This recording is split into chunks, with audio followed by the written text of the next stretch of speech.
साल पहले या 7 साल पहले टी20 क्रिकेट में खेली जाती थी, क्योंकि आईपीएल 2025 में 14 साल के बच्चे ने 35 गेंदों पर शतक लगाया था। उसी आईपीएल में राहुल 60 गेंदों पर शतक लगा रहे। तिलक वर्मा ने इंटरनेशनल क्रिकेट में 39-40 गेंदों में लगाया था। संजू सैमसन भी इतनी गेंदों पे लगा चुके हैं। ऐसे में सवाल ये, क्या राहुल थोड़े स्लो थे? क्या जिस दिल्ली की पिच पर 199 बने वहां 230 बन सकते थे? केवल 3 विकेट गिरे थे। हालांकि राहुल के फैंस ये लॉजिक दे रहे हैं कि भाई राहुल के अलावा बनाया किसने? फाफ चले नहीं थे, पोरेल, अक्सर और स्टब्स थोड़ा थोड़ा खेले। लेकिन फिर राहुल पर वही सवाल भी आ रहा है कि भाई साहब, आपने 120 गेंदों में 65 गेंद अकेले खेले और उसके बाद भी अगर आप मैच को नहीं ले जा पाए 200 पार, तो फिर सवाल किससे पूछा जाए? क्योंकि आप एंड तक टिके थे और दिल्ली की पिच पर 199 वाज नेवर इनफ। कमेंटेटर्स ने भी तुरंत कह दिया था कि यह पारी अच्छी है, लेकिन यह पारी क्या संपूर्ण है? यह सवालिया निशान है। क्योंकि गुजरात की तरफ से साई सुदर्शन और शुभमन गिल जब आए तो उन्होंने भी ऑलमोस्ट इसी स्टाइल में खेला, लेकिन तब चेस करना था। चेस करने में आप समय ले सकते हैं अगर आपकी कैलकुलेशन अच्छी है, लेकिन केएल राहुल पहली पारी में थे, दिल्ली पर प्रेशर था और खास तौर पर वो 18 ओवर जहां साई सुदर्शन गेंदबाजी कर रहे थे, जब केएल राहुल ने सिंगल डबल लेना शुरू किया तो लोगों ने कहा यह क्लास वाली पारी नहीं थी। अगर राहुल टी20 में नहीं है, उसकी एक वजह है। राहुल 14 गेंदों पे 50 रन हमने मारते देखा है, लेकिन क्या 65 गेंदों पे 100 रन इनफ थे?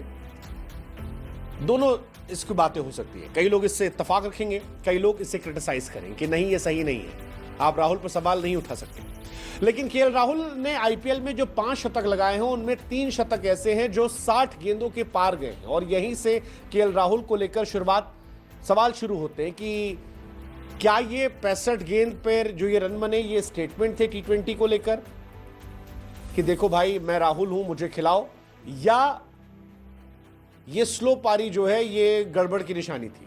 केएल राहुल बीते 8 सालों में 7 बार ऐसा हो चुका है कि 400 प्लस रन बना चुके हैं। उनकी कंसिस्टेंसी पर कोई सवाल नहीं। He is too good, he is too good.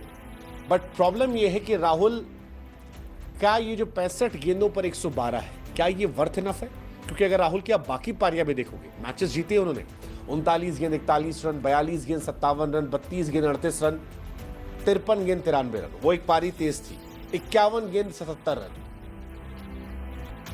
उनकी पारियों से मैच जीते गए हैं, लेकिन उनकी स्ट्राइक रेट पर बहुत सारे क्वेश्चंस हैं। अब जब गेम रिफॉर्म हो रहा है तो क्या ये पारियां आउटडेटेड पारियां हैं? ये सवाल सोशल मीडिया पर भरा पड़ा है। दिल्ली अगर जीत जाती तो शायद ये सवाल नहीं होते, लेकिन दिल्ली हारी, ये सवाल बढ़े। और फिर मैं कह रहा हूं, खासतौर पर साई सुदर्शन वाला, साई किशोर वाला जो ओवर था, 18वां ओवर, उस ओवर में जो सिंगल डबल उन्होंने लिया वो बहुत सवालिया निशान था। आखिर में ट्रिस्टन स्टब्स ने थोड़ी आतिशबाजी की थी। राहुल सिंगल ले रहे थे और लोगों की समझ में नहीं आ रहा था कि क्यों हो रहा है, क्योंकि आखिरी के ओवर में आपको 250 पौने 300 का स्ट्राइक रेट चाहिए होता है, जो बाकी मैचेस में दिखाई पड़ता है। राहुल का वहां स्लो खेलना ये समझ से परे था।